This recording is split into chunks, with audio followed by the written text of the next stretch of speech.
السلام علیکم ورحمۃ اللہ وبرکاتہ۔ الحمد للہ رب العالمین والعاقبۃ للمتقین والصلاة والسلام علی سید المرسلین وعلی آلہ واصحابہ اجمعین، اما بعد فاعوذ باللہ من الشیطان الرجیم، بسم اللہ الرحمن الرحیم۔ قال اللہ تبارک و تعالی فی القرآن المجید والفرقان الحمید، لقد من اللہ علی المؤمنین اذ بعث فیہم رسولا، صدق اللہ مولانا العظیم وصدق رسولہ النبی الامین الکریم، ونحن علی ذلک لمن الشاہدین والشاکرین والحمد للہ رب العالمین۔ آئیے حضرات گرامی، کچھ سننے اور سنانے سے پہلے، کچھ عرض و معروف سے قبل، میں بہتر ہی نہیں بلکہ انصب و ضروری سمجھتا ہوں کہ سب سے پہلے آقا کائنات فخر موجودات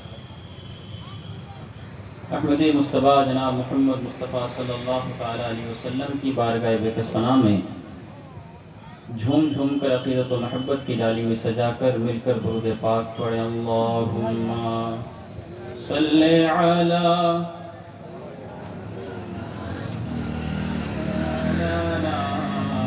محمد وعلی آل سیدنا مولانا محمد، اللہم صلی علی سیدنا مولانا محمد وعلی آل سیدنا مولانا محمد صلی اللہ علیہ نبی امی صلی اللہ علیہ وسلم۔ صلاۃ و سلام علیک یا رسول اللہ صلی اللہ تعالیٰ علیہ وسلم۔ حضرات گرامی، میں نے قرآن کریم کی مقدس اور مشہور آیت کریمہ تلاوت کی۔ اللہ تعالیٰ کلام مجید میں ارشاد فرماتا ہے، لقد من اللہ علی المؤمنین اذ بعث فیہم رسولا، جس کا مطلب یہ ہوتا ہے کہ بے شک اللہ نے مومنین پر ایک بہت بڑا احسان عظیم یہ فرمایا کہ ان میں ایک رسول بھیجا انہی میں سے۔ حضرات گرامی، شاعر کہتا ہے کہ ہر ابتدا سے پہلے ہر انتہا کے بعد، ہر ابتدا سے پہلے ہر انتہا کے بعد ذات نبی بلند ہے ذات خدا کے بعد۔ ہر ابتدا سے پہلے ہر انتہا کے بعد ذات نبی بلند ہے ذات خدا کے بعد، اور دنیا میں احترام کے قابل ہے جتنے بھی لوگ، دنیا میں احترام کے قابل ہیں جتنے بھی لوگ، میں سب کو مانتا ہوں مگر مصطفیٰ کے بعد، میں سب کو مانتا ہوں مگر مصطفیٰ کے بعد۔ شاعر کہتا ہے کہ اللہ کی سرتا بقدم شان ہے یہ، اللہ کی سرتا بقدم شان ہے یہ، انسان نہیں انسان وہ انسان ہے یہ۔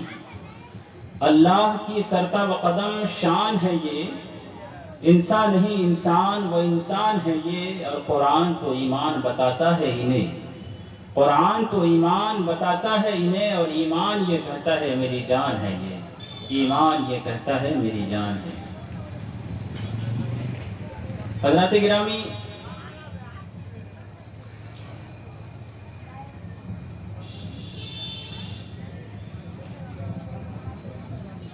یہ جو محفل سجائی گئی ہے،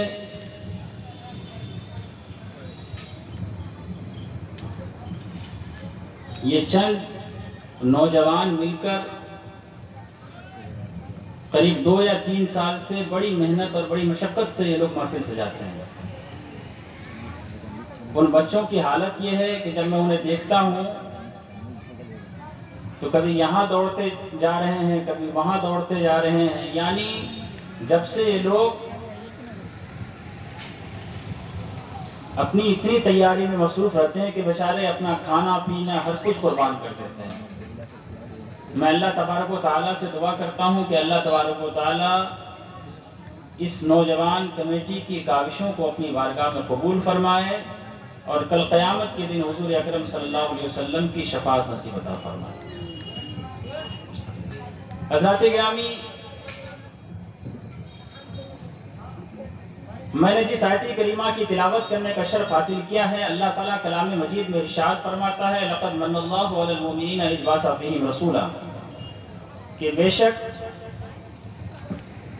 اللہ تبارک و تعالیٰ نے مومنین پر بہت بڑا فضل و احسان عظیم فرمایا کہ ان میں ایک رسول بھیجا انہی میں سے۔